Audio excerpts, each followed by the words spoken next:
चूसा ई कौन गाना गाओ तेरे मारा लगे हंसा गाऊंगा वाला। हाँ तो का करी कौन भगवान वाला गाना नहीं खे ना भाई हमरा संग संग गाओ। अच्छा लगावा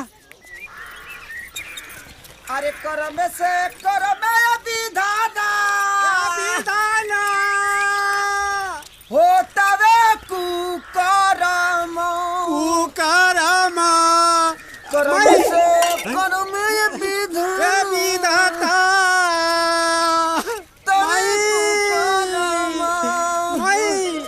हाँ पापा हम पहुँच गए नहीं। पार्टनर मिल गई। हाँ हाँ नानी भी ठीक दिया। घुमाओ फिर माई करम से करम विधाना दे माई माता रुका रुका ए मतवा तनी हाथ पर के खाना ना खिला देना। अरे बैठा करी आज भार पेट खींच के खा ली है।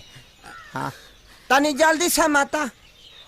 माई हाँ ओवर एक्टिंग होता थुरा जीवो कम करी हाँ माई ठीक बा हाँ इला अम्मा अम्मा दे दा खाए के कुछ कौना चीज में दी में दे दा यही में दे दी। हाँ हाँ ला हाँ वही में उछल दीजिए कोरी है खा ई लेगा। हाँ कोरी खा अरवा चलो, चल अब के आराम माता से घींचा खा। घींचा। हाँ खा ला ए हाँ, बबी बबी तनी कोरिया के पानी पिया दी। पूजा पानी ले आवा।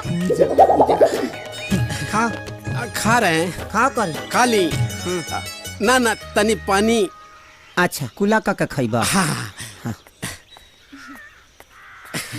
क्या में दी पानी? दे दा ना ना रुक गबड़ा जाएगा।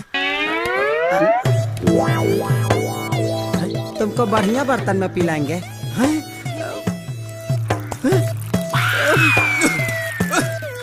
ला कोरी खा ही लेते हैं ना पिएबा। नहीं नहीं नहीं नहीं कोर्ट की दवाई तो सरकारी अस्पताल में मुफ्त में मिलेला तो जाके इनका इलाज काहे नहीं करावत? हम इसका इलाज कराए 2-3 बार इलाज कराए दवाइयों खाया निमन होने पाया तले बैगन खा लिया तब से फिर गड़बड़ा गया। घबरा जाता है फिर करा लेंगे हम।